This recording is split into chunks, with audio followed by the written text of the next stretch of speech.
Umaaray ang jeepney driver na si Julius sa 1 peso and 80 centavos sa taas presyo sa kada litro ng diesel epektibo ngayong araw. Bawas ang kita ng driver. Habang tumataas ang diesel, yung kita ng driver lumiliit. Kaya kung siya raw ang tatanungin, panahon na para magtaas ng pamasahe. May mga petisyon na nakahain ngayon sa LTFRB para sa taas pasahe galing sa mga pampublikong transportasyon. At ayon sa LTFRB, ang petisyon galing sa mga jeep ang maaari nilang pagbigyan. 1 peso across the board. Pero that's all. Wala yung per kilometer na increase.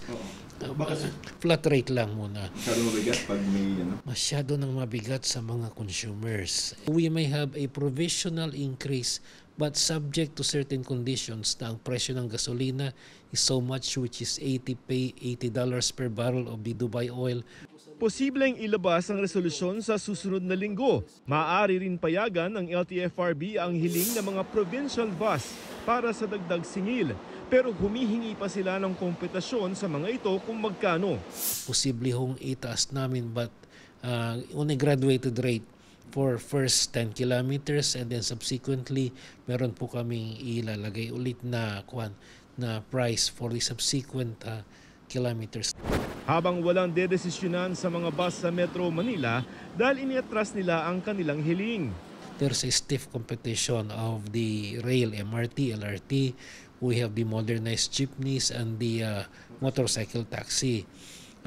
The impact may be that if they increase the price of oil, they increase the price of the fare, baka wala nang sumakay sa kanila.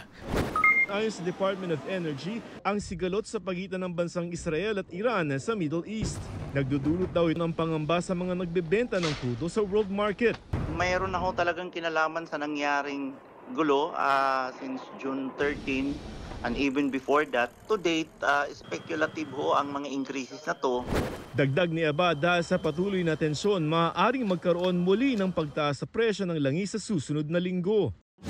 Ayon sa Malacanang, pinatututukan ng Pangulong sitwasyon sa Middle East at epekto nito sa presyo ng langis. I-monitor po mabuti kung anong sitwasyon para po makapagbigay ng agaran ding solusyon. At kahit papano po ay ayuda kung talaga pong sobrang tataas ang presyo ng krudo. Nakahanda rin ang pamahalaan na magpalabas ng 2.5 billion pesos na fuel subsidy para sa mga public utility vehicle, taxi, ride-hailing services at delivery platform sa buong bansa.